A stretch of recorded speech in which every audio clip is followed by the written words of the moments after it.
Good evening and welcome to Australia Today, Canada Tonight. The show where we put Australians in touch with authentic Canadian experiences. Take a seat, settle down. So my name is Sam McCool. It's my pleasure to be your host this evening. And a big warm round of applause for you guys, our studio audience, to get us started. Warmer.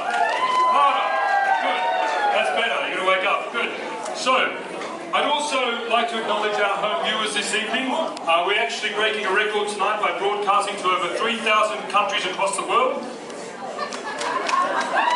Thank you. Some people know their geography, that's great. I know you guys in Brisbane probably don't believe that, but it certainly impressed the people in Perth last week, so. Tonight, ladies and gentlemen, promises to be a night of excitement, of entertainment, and of education. Are you up for that? Yeah. Good on you, good on you. Now, the topic is Canada and Canadians, and I know some people out there still think that Canadians are little more than overly polite Americans who apologise for everything and seek constant approval, eh? But they are, thank you. A is the correct response, well done.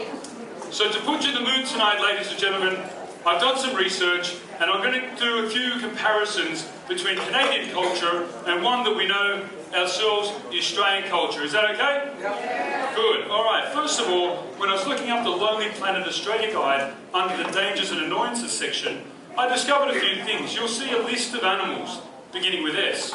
Snakes, spiders, sharks, sheep, stingrays, and any bloke with the last name Sanderlands. You like that one? That's good. You write that one down. You use it tomorrow. So, whereas if you do that with Lonely Planet Canada, all you'll find is a big blank page. Because there's nothing dangerous in Canada.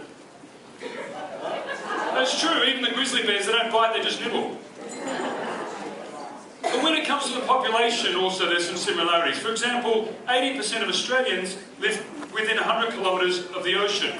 80% of Canadians live within 100 kilometres of the US border. Just goes to show you we both don't mind living close to the edge.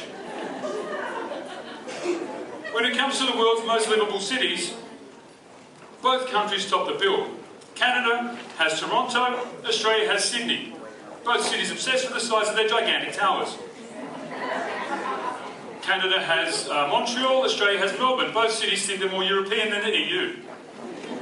And Canada has Vancouver, Australia has Perth.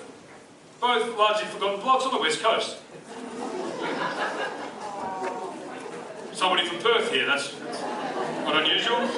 Both countries, of course, speak English and have offered a lot and contributed a lot to the English language. For example, Canada has added words like canoe, lacrosse, moose, skunk, hammock, a boot. A lot of people don't realise, though, that the word barbecue is actually a Canadian word. Did you know that? All Australians have done is show them how to use it.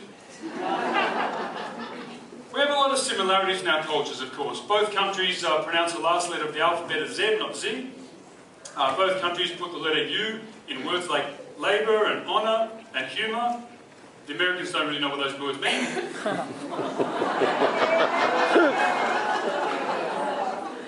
There's one more person from Perth than Americans here, I can tell that. And we both think our neighbour's beer tastes like cat's pee. There are also some differences, though. First of all, Canadians say pee, we would say something else. Canada has the largest shared border in the world. They share it with the US. We have the largest unshared border in the world. Canada speaks two languages, French and English. We can barely speak one. But when it comes to celebrities is where our two nations differ the most. For example, Canada boasts Jim Carrey. Who do we have? Wayne Carey. Both funny but in a different way. Canada has Celine Dion, we have Danny Minogue. Canada has Justin Bieber, we've got kids with musical taste.